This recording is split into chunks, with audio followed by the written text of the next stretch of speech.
You weren't there for the last interview. Empyrean Eclipse, Denver melodic death metal band. Thank you guys for having us to your rehearsal today. We really appreciate you taking the time to chat with us. Thank you for coming. Thought I'd say it. You guys sounded heavy. You sounded heavy as hell, and you are preparing for a show. It's a Cryogen CD release show coming up. Yeah. Tell us a little bit about that. Yeah, James. We're gonna play. It's gonna be Cryogen, Combustion Mechanism, One Shot, One Kill. I think they're opening, and As the Sky Darkens. 5 bands. It's free with tickets. We have them. Nice. So come to us. But been buddies with Cryogen for a while, so I begged them to get on their show. They said yes. It worked out. That's a nice, diverse lineup. I danced for them. Yeah, I think it's pretty diverse. I think should be good. Yeah. It's at Herman's Hideaway, November 21st. Bring your friends. What was it, 27? I'll kill you. Have you guys played Herman's before? I have not. Yeah. Nor have I. I think Ryan did on his ukulele. Yeah, Yeah. just once. It was open mic night, and I played. Nice. You guys Steve did and I Moth. played with Moth at Herman's. It's been Actually, 6 months ago. No, that was right? like actually like over a year ago. Was it? Yeah, that was like last August, Okay. I I thought. thought it was March. No, dude. The Herman that was like, I thought that was like last year. It was Why don't you look at the February. calendar? February, March, okay. Probably. Man, I don't time keep track very flies, well. It was a long time ago. Were you having fun? Yeah. So for It's his damn seat. that's awesome. In your ghetto milk cart. Oh, I'm glad that wasn't. I really like Herman's. It's a pretty nice I'll place. grab one to you. That's free parking too, which is nice. Yeah. Because you don't have to pay for the show and you don't have to pay for parking. Just free parking? Yeah. Both Yeah. good Extra incentives. free. Park on the Nice. street. Sweet. Just not at the hotel next door. There's a hotel next door? You could call Sort it of. It's not a hotel. It's a motel. It's a that. See. So anyway, so for metal fans out there that are not familiar with Empyrean Eclipse, can you please give us a bit of background on the band and how you came to be, and sort of some background information? It was all me. I think we moved up here to Denver in 1996 to start a band, but it kind of fell through for like 7 or 8 years, and then it was just me and him. We were sitting playing at his place, and we're like, "Do you want to start a band?" And we're like, "Yeah." And then I found Steve on Music Mates, and we also found Marty. I think Keith Spargo from Silence, just that they had him try out, and he emailed us and recommended him, and his girlfriend played bass, so it was a perfect fit. And we had some issues, like in 2007, where I guess we were just kind of bored, and we split up, and in like a few years, like 3 or 4 years? 2009. Yeah, 2009, we're like, so they were like bored, like maybe we should just try it again. And then we just got a hold of everybody, and we wanted James, and Derek was looking for a band. Derek emailed me privately. Top secret. They worked out some kind of deal that they got We going worked it on. out on our own. That's pretty much how we got together, and we liked it ever since. We get along with everybody really well. Yeah. I was a big fan of the band when you guys were first around, so. He was our only fan. I was like, yeah. He's at one guy at all our shows. Flashing him in the front. Shaking it. Maker. And I apologize, I should back up a little bit. Can you guys please introduce yourselves and your role in the band also for the people out there? Ryan Lockwood, guitar. Derek Bowen, bass. Steve Handler, drums. James Cummings, vocals. Roger Daniels, guitar. Excellent, thank you. I thought you were going to say Derek Smalls on bass. Yeah. And James, you replaced Marty, who was the original vocalist. Yeah, and he's you in Tethys now. in Tethys, Tethys, exactly. Tethys. Tetris. Yeah.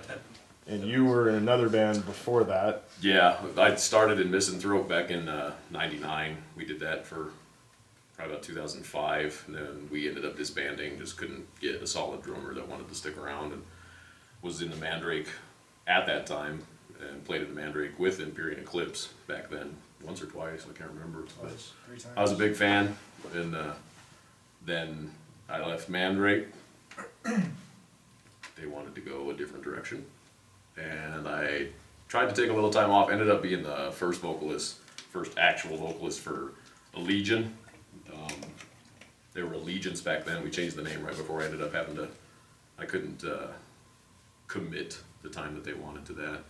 And so I was determined to take a couple years off is what I wanted, because I was burned out on the scene, just playing and starting over, going from Mandrake, which had a pretty good following, to a brand new band, which, starting over again. I didn't want to commit the time that they wanted.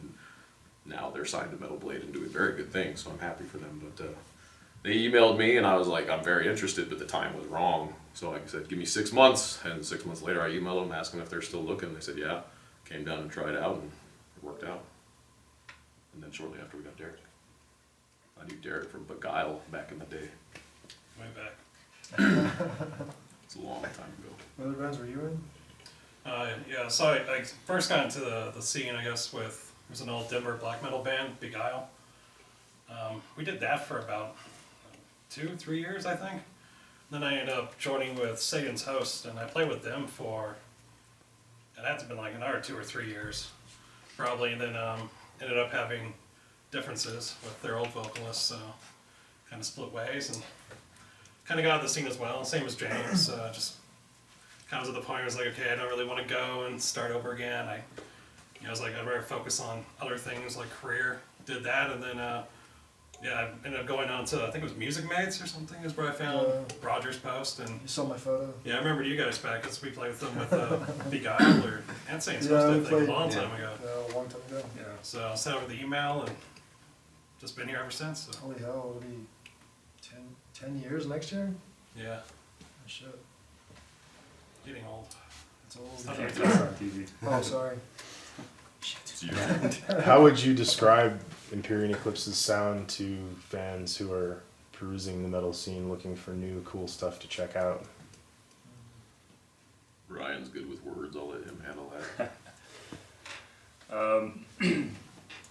I think we play kind of a cross between death metal, black metal. We definitely have a lot of melodic stuff, but we also have heavy, groovy parts, I guess. Not like a hardcore band, but more like the old death metal style. Even like Abysmal Dawn, those kind of bands. I'm really influenced by the Swedish 90s death metal, even the American 90s death metal. So I think that comes through a lot in the stuff that I write. And it's all, I would say we have quite a bit of diversity, but the majority of it is just full force blast. Just really straightforward, upbeat, kind of heavy stuff. Right. Just try to write stuff you could like try to beat somebody up to sometimes. That's kind of like my approach. Nice. I think we were, like in the 90s, we were influenced a lot by like Brutality and Cannibal Corpse when we were growing up. He like showed me Dissection and Sentence like in '96 a Muck, and what was the other one? Dissection album. Storm and Lights. Yeah, Storm of Lights Band, got really into that. That's kind of where we took off. Like that really heavily influenced us, and that's kind of where we grew from, and kind of took an approach from it. 'Cause some of the songs that you hear us play on the first CD are like from the mid '90s when we started writing, and you can hopefully tell the difference between what we wrote then and right now. So But at that's the same time, it's definitely in the same Same vein. Some of the riffs now are actually from way back, Mhm. so, but we just never used them then and put them into better use now. And so I think that kind of ties everything together, but we still just all love the same kind of stuff.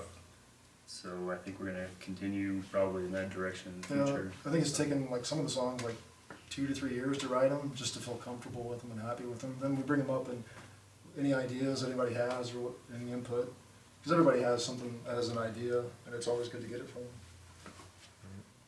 James always has ideas. Usually not about music. It's only about titties. We usually tell you it's garbage and then go back and start over. It's crap. Get that crap Get back. rid of it. Don't have so much ideas, just criticism. That was I know awful. when it's and I not hate good. you. It's not constructive. What sorts of things influence your songwriting, both lyrically and musically? I mean, obviously, you know, aggression, like you said, but I mean, is there any specific issues that you tackle with your lyrics or themes? Just some of the personal stuff that's going on in life, just with family and friends and stuff like that. That's kind of, I take that and just stuff that I see. Nothing really political, but just like some like family members that have passed on, stuff like that, and people that you know that are no longer around. So a lot of that stuff I take from it, and that's what I turn my music into. So I don't know about Ryan. Well, on the album, all that I was seriously influenced by H.P. Lovecraft. So all the songs that I wrote on the album lyrically are H.P. Lovecraft type of stories. I just made my own story kind of out of them. But the new stuff, I'm looking more at just, I've just been doing a lot of research on, you know, the usual metal stuff like serial killers, that kind of stuff. So, Revelations Made Flesh is about Hellraiser. So that's kind of the new stuff that I've been working on. And I think one of the songs I'm working on lyrically right now that's just in early stages, back to H.P. Lovecraft kind of thing, but it's kind of growing. So, and then James writes some lyrics as well. Yeah, I'm trying to like push all the Damn it. offshore all our lyrics. I've had a really bad case of writer's block for the last, I don't know, 10 years or so, but my lyrics for this band are usually personal, mostly of a kind of a dealing with depression kind of nature. So the Resigned to Darkness song that we played, I'd struggled with words for that for a long time because I just couldn't think of anything that I liked. And then I was kind of coming out of my little depression, finding my happy place, if you will, getting out of the funk. And I just remembered thinking about my thought process at the time that I was in it and kind of what my attitude towards life was. And put that in the Resigned to Darkness is like you're giving in. And so that's kind of what that song's about. We have a new song that we didn't play that I haven't really come up with a name I like for, and that's more of a kind of my perspective on revelations in the Bible, just kind of the actual revelation story, and then kind of what I think about it at the end. But I think all of our songs have a pretty common theme, or at least feel to it, of just kind of dark. That's, I mean, almost every song that's how has we got get it out. darkness in it, or something like that. So I don't know. It's just About how Derek's iPhone wouldn't work that one day. yeah, That doesn't happen. it just can't be phone calls. And where did the name Empyrean Eclipse come from? How did you come up with that name?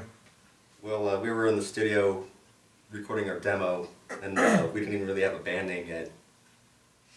And we were just kind of trying to brainstorm and stuff, and I just kind of went home and tried to look at like what all our songs were kind of like about, and I just put the words together, and it sounded kind of cool. So There's also a horse named after. Well, there's a horse that has names. Yeah, I saw that horse on YouTube. I think it's been around. It was before us even. It's a very pretty horse. yeah, It looks like horses. I don't know how We're named after the named Kentucky after Derby. show- It's show alive. horse, but, We're bronies. Yeah, we're bronies. We wear hats and drink mint juleps. Just a strange What's a coincidence, julep? I guess. Mint julep. It's a drink. It's a whiskey drink. I'll have to try this sometime. Go to Kentucky Derby. Is that the only place you can get it? You can make one. Are you taking it in Kentucky Derby? Is that what you're saying? Yeah, that's what we'll call it. So you guys have one full-length CD right now. It's called Illumination Undone, and I know that you have material for a second CD. Are you working on recording that? Yeah, as soon as we get done with the show, we're kind of That's gonna be go our and get focus. in recording mode. Start trying to at least get pre-production tracks done for guitars and whatnot. We talked to Ryan Connor from Cryogen. He's got a studio that they just recorded their whole album out with, and they sent it out to get mastered, mixed and mastered, somewhere out west. But he talked to us, and he's down to help us do the mixing and mastering and go from there. And it's going to be a time-consuming event, but Yeah. just because we're all very busy. Well, I'm not really busy, but We got Derek's gonna. You got this stuff to do click tracks and everything. Yeah, do most of it. yeah, we're going to start hopefully getting at least the tracking stuff done and cleaned up and at least work with that. So we can record Steve's drums pretty quick, since those are usually a pain in the ass. I think we got enough material for like 10, almost 11 songs altogether. Yeah. So Plus more coming. That I think we got working 8 on, solid and so. 10 there's that 2 more working. 10 that we're working. Yeah. There's just a lot of material. I think it'll be, if we take our time and do it right, I think it'll be mind blowing. It'll be better than, well, everybody says it, but yeah, we think it'll be better than the last one we've done. It's a lot, I think we're just as heavy, but we've gotten better with age, so, Hopefully. yeah. We'll slow down in Sad a if it few got worse, years. like overall this time. Because we do kind of play balls to the wall, like, Yeah, we definitely try to keep, everybody always tells us after a show that our intensity is up there. And that's kind of what we strive to do. Even the slower parts that we have, like, those are just the calms before the onslaught. And as far as I'm concerned, every little bit of slowness that we have right before a brutal it's just a mashing mess. is just it's like a break just to catch my breath. And Yeah. I appreciate it. And it's just, I think it's fucking awesome. Yeah, it's kind of funny when he can't walk when we leave. Or he gives Or like we stop playing and we're all like, we need to throw up. Like all of Or us. you can tell when you're like too much because he'll give you a dirty look. If we play a song, if we say we play a song too fast, that's not good because it's super fast. So So possibly a 2014 release for your CD. yeah, that I fucking hope so. We're We're trying to at least have something out Yeah, in 2014. Something. We'll just Yeah. we'll collectively pick a couple songs if not, but hopefully we'll have something out and everybody can listen to it to see what it sounds like. Right. 'Cause we love it. I hope we love it. You guys love it, right? I love it so much. Steve, Derek, Ryan. Most of it, I guess. If I was a marrying type, I would marry it. Tolerate it. You can tolerate it. Put up with it in the basement What? like a gimp. Throw it down there. Mm. You troll. So you've got the show coming up. Do you have any other touring plans or any other major show plans coming up beyond that?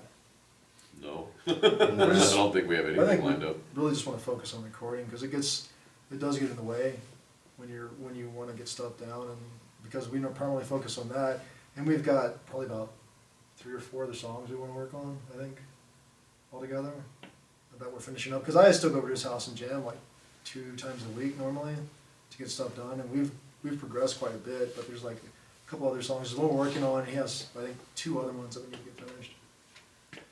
If something comes up, if something big comes up that's a good opportunity, we'll look at it. Sometimes it's hard to turn down a really good opportunity, and then, that definitely delays the other stuff you're doing. But Yeah, we were actually gonna start recording before this, but the cryogen show came up, and we didn't want to pass up on it. right. No, it's a good opportunity for us. Right. Definitely. Don't you agree, Derek? No. No. So you've obviously all been playing in the Colorado metal scene for a while now, different capacities. And can you share your thoughts on the scene itself, the Denver and Colorado metal scene, and kind of how you see yourselves fitting into it, how it's evolved over the years, where you see it going, all of that? It's changed a lot. Just I got into it right about 99, 2000 with my first band. I didn't know how to get shows, so I started trying to hook up with people on the old Yahoo group that used to be around. Yeah, the metal. The Yahoo Metal. Is it still around? I have no idea. I have no idea. Is Yahoo still around? I don't. But that's how I started kind of talking to other bands and getting to know at least what's out there and trying to make connections. 'Cause I was only 19, 20 years old at the time. A lot of shows were at bars, couldn't get in. So it was like, this kind of sucks. But the first show my first band played was at Jaime's Pub, which used to be over on Parker in Dartmouth, and we played with Side, and they were from Wyoming, and who else played that show? I want to say Bleeding Faith, and that was our first show, and that was good to get out and meet some people in bands and at least talk to them and kind of start making connections. And I think back then, it didn't really matter much the style of music. It sounded like, to me, my perspective was the black metal people and the death metal people and just the thrashy metal people. They all worked together. All the shows were pretty eclectic. Like, you could expect to go to a show and be like, all right, you got your thrash, you got your melodic stuff, and then you got your brutal stuff. At the headliner was always the heaviest band for all the shows that I would go to, at least. And it didn't matter. Everybody stuck around, everybody talked to each other, everybody coordinated with each other. It's definitely changed a little bit since then. It's a lot more cliquey, in my opinion, which has its pros and cons. You go to a show and a lot of the bands are nearly identical, at least in overall feel, which can be a pain in the ass because the scene is very saturated as far as I'm concerned. There are tons of bands, there's tons of talent in Colorado, and so on a weekend, there's like It's like the Sweden of the 7 States. shows every weekend, which is not bad at all, but it's a double-edged sword. You can have trouble picking the shows to go to, and at the same time, you don't know how many people you're going to get at your show. And that's kind of a hard read, but I think overall, it's not terrible. I think it's No, they're like strong, fans. to say that it's strong, at least. Try to make that camaraderie with everybody work, but again, it's cliquey. The styles are, everybody's a music snob now. Like, even in the most diverse metalheads in the world still have what they prefer to listen to.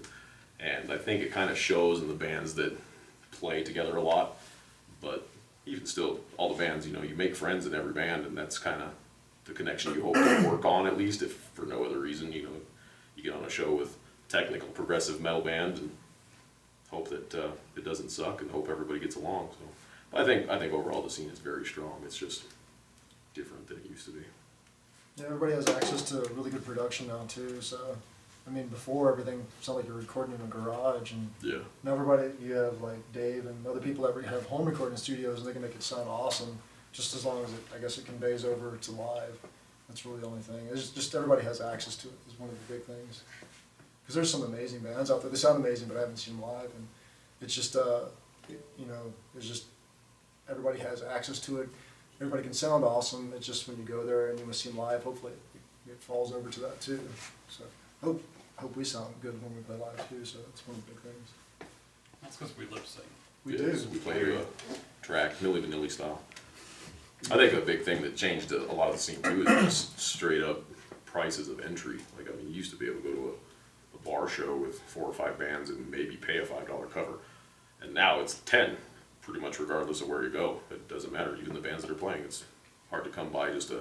The places have changed too, though, because Yeah. there's a lot better places. You know, Yeah. like you got, And that's true too. you know, you got local bands being able to play like at all the big theaters as Yeah. opposed to it's Like Jaime's was a hole in the wall. You know, I played the you know, Gothic the a few Sheridan times. Saloon, Yeah. you know, or places Yeah, like that Sheridan where Saloon. you kind of That's fear true, for your too. life. What was that place in Parker? No, not Parker, but Isle of Park Saloon? Yeah, Isle of Park Saloon. That was Hubba's. like one of the big places before. Yeah. Yeah, I've played there a few times. I don't know, it's, you know, just the price of doing business is all it was. And Yeah. we try to keep this a happy blend of artistic creation and business. Like, for us, we do the creative thing, and then when we go out and play, that's when you have to get into the business aspect of it. You wanna not burn bridges, you wanna be professional as you can be, which you expect everybody to be the same, but no guarantees. People are people, so. Yeah, everybody's fighting over the same 5 fans. Yeah, exactly. Try and get everybody to come to a show and stay, hopefully, for all the bands. Even if you're playing early, you want them to stay to see the band that you are just playing for. But doesn't always happen that way. Nature of the beast, like anything, I guess. Who are some of your favorite bands in Denver to both listen to and play with? Somebody else. I've rambled. You do such a good job. I ramble. Well, I think we always have a good time playing with Cryogen. I think they're always fun to watch. What else have we played with? We played with so many people. We Silencer played, was fun to play yeah, with. Silencer They're always was awesome. Even Backline's pretty fun to play with. Really like Santa Mani. They've been having really good shows lately. We haven't got a chance to play with them, but hopefully that'll change Yeah, someday. we need to set Yeah. something up with them. Just saw them the other night on Yeah. Thursday. We just played the other night, you know. Of course, we're our friends at Iconocos. We're gonna go see them tonight. Being that I was in a Legion at one point and I knew them, I fully support everything those fuckers are doing. I think they're a very, very talented group of people. I'm glad it's working out the way I told them it should when I had to quit the band. I told them straight up, if they didn't make it happen, it's their own fucking fault, and they're making it happen, so that made me happy. But Cryogen, one of Cryogen's first shows was at Bender's back in the day, and that was my first band's last show was with them and Iconocos, actually. So I've always known them since then, and love playing with those guys. And there's a lot of young talent out there that I just don't get out to see as much just because I have a lot more stuff occupying my life these days, so I don't get out as much as I'd like to. But like my hair, it's a process. I don't think who the fuck, Veil of Noth. I don't think we played with them yet, have we?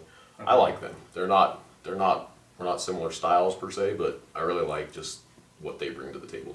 They're very good. Who else do I like? I actually really like the new Saints Host stuff. I mean, I think Pat Evil's Yeah, excellent musician. Yeah. new Saint Host stuff. I like that a lot. It's got a lot of diversity, but still has a lot of the heavy, like almost black or death metal elements. I think that's really cool how he does that. I really liked a lot of bands that aren't jamming anymore, like Dethroned. Yep. Cerberus. Those guys, Yeah. Cerberus was amazing. Cerberus, right as I was getting into the scene is when they signed to Crash, and then shortly after broke up, and I was sad about that, but I like Cerberus. I like Dethroned a lot, played with Dethroned a bunch. Dead Speak, when they were around, Doug playing with them a ton. Some bands up north that I liked. I don't think they're around anymore either, but some bands in Colorado Springs. What the fuck is their name? I can't remember. Execration. Played with Execration when I was in a Legion. I didn't realize it until just the other day. I was looking at old flyers that I had, and I was like, holy shit, I knew I'd seen them before. But they're What's that badass. old black metal band up in Greeley? I can't remember their name. Like something Wind or something like that. Those guys were Winds, cool. I can't remember their name.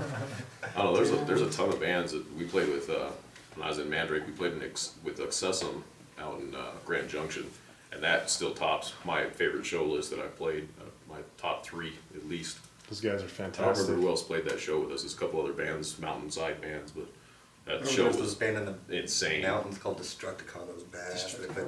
They played, I don't know what the hell happened to Is it like those guys. Transformer. Yeah, they were badass. It man. is. I think it's the.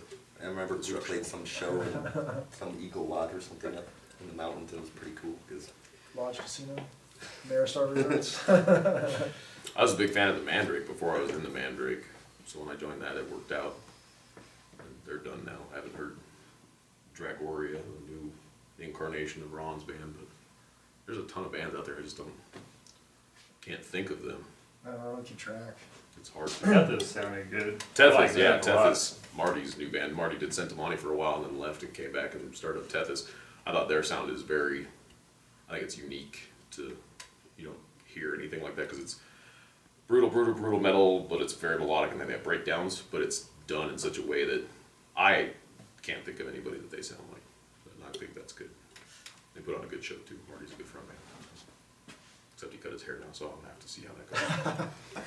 All business. We're all just trying to, look like Falco. Yeah. Boo. It seems like Denver has sort of, at this point, earned a name for itself, like on an international almost, or at least national level, as being a metal place where for high quality metal, and quantity also of high quality metal. And I think the Denver Black Sky show that's happening in December is good evidence of that. That'll be cool. And I, do you guys have any thoughts about Denver, being kind of almost we have members have actually moved here so they can be part of the scene and go to all the shows that they heard about that happen all the time, as an example. So, if you have any thoughts on that at all, or? yeah, I think it's really great. Like how far it's come. That there's actually so many resources for metal.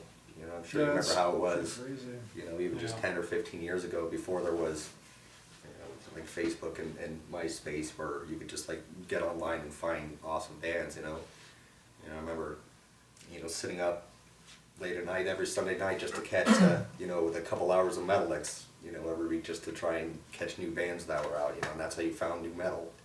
Like Headbangers Ball, and that was pretty much it. Now it's just it's almost it's everywhere you go. Yeah, I remember when I was first getting into the scene, I think the live shows I caught were pretty good, but I didn't really have any resources to find anything except going to Angelo's. And a lot of Angelo's in their metal section, the CD placard, the name of the shit, will have descriptions of the bands, and that's honestly how I got into Nile. Like I saw a thing, and the description that they had written for Nile was amazing, so I was like, well, fuck, I'm gonna have to check this out. And then I was like, what the hell have I been missing? But You just go over to Ryan's house. I gotta and say, Yeah, I just go to Ryan's house. Angelo's was gigantic in getting me. He has an Angelo's in his First in, basement. You should see, this guy has thousands and thousands of CDs. It's a We problem. moved up here from New Mexico, so there wasn't a lot available down there. There's a big there when we moved up here. Anyways, there was metal was huge down there, but you just didn't have access to get like anything Are you talking about New Mexico? anything that's Yeah. obscure. It was huge in New And we Mexico. moved here in '96, and we found Angelo's just by chance, and it was like they had anything that you could never have heard of, and it You was got like a chubby one. and for me, it was almost like an addiction. I gotta check all this shit out because we, started out getting a few CDs and like everything was badass. Samael back during the Yeah. Ceremony of Opposites. And then remember I got Catatonia, you're like, oh, I don't like that. Then you're like, I should come out next Yeah. week, he has the CD. The Yeah, first it's Crown so- album. Yeah, first Crown was fucking awesome. What else? Sacramentum. Yeah, Far Away from the Sun. Yeah. That's fucking badass. I mean, there was so much badass shit that was available, and Well, he also won, they won like with Century Media before they were all big, was it, I think Rob, the guy who played bass, Yeah. he won something, like some sort of prize, and he got Some all package. this freaking swag and stuff, and like all these different bands, and then I got something from like World War III, and it was like Holy Dead Trinity, and it had like a bunch, like, Hate, Hate. Fog. Yeah, it was like, how the hell did I get all Yeah. this? And we just, it Was was just Executed funny. on it? No. But yeah, that was huge. Just turning us on Yeah, 'cause to So many different bands. these bands that have pretty much influenced our style, So Wasn't the That was- question about how Denver's making a name for itself? Yeah, but it's just, like, it's all- his damn CD. So anyway, collection. Angelo's. Yeah, Angelo's where you were Sponsor going. us. I don't know. Yeah, Angelo's was and I still go to Angelo's whenever I get a chance. They've moved away from me because I used to live next to them, so it was worse of an addiction. Like I had to go, but they moved farther away, and I'm not able to get down there as much as I like to, and I don't have the money for it as much. I But think they actually kind of help too because all the like smaller record shops would carry that stuff here locally, like the Twist and Shout, the Angelos, places like that where you go to a bigger store you couldn't get it. You could actually walk in there, and Pitt was up here for a while too. Pitt actually yeah. helped with a lot of that. yeah, I mean, they just brought in I found so some bands much down there, material too. you couldn't get anywhere else. I mean, it was nice, and you could just go there and they let you. Some places let you listen to it before you bought it. Like Angelo's, they had the CD racks. We'd always go up there and jam it for like about 20 minutes, just listening to it to see if you liked everything. yeah. I don't know if they still do that. They used to. I remember. At least for the ECDs. I haven't paid attention for a long time. Well, this is just me reminiscing. So anyway, Denver. Yeah, it's good. Even Colorado in general. I mean, like Execration, they're playing big metal fest, the Texas Metal Fest, the Vegas. I'm sure they're signed. They're fucking Touring. awesome. I've seen them live a couple times recently, and You toured with Vader. then they toured with Vader, which I fucking had to work that night. Yeah, it was an amazing show. Yeah, that was the night of the flooding. Unfortunately, my job was affected by it. Yeah, A lot of people were calling your work. It was Yeah. pretty busy. It was a busy day. Just water. they absolutely killed it that night. Oh, I'm sure they Execration did. Yeah. Vader, I love Vader. My second show with Mandrake was opening for Vader up in Fort Collins with Deadspeak, actually. That was a fucking sick show. I don't know. Oh, the past when I was young. Memories. Yeah, I think Denver is definitely, like, being that I never really get out of town, I don't see it directly so much except for when I see reviews that people post on Facebook or whatever. Yeah, I It's think- looking good, and you got a lot of the smaller bands that are still managing to go out for a couple weeks tour, and I think that's good. It's expensive for them, and I've done it, and it's comes with a huge price tag. But if you can do it and survive and do it again, Not kill good, each other on and tour. not kill each other. That's a key ingredient. Not killing each other. I think that's excellent because there's tons of talent in this state. So. Well, I think a lot of it too is some of the promoters, because I remember up here especially, like, most of the major acts would go down to the Springs, and a lot of the younger people wouldn't be able to see them Yeah. until then they started bringing them back up here, and then you got access to all the places.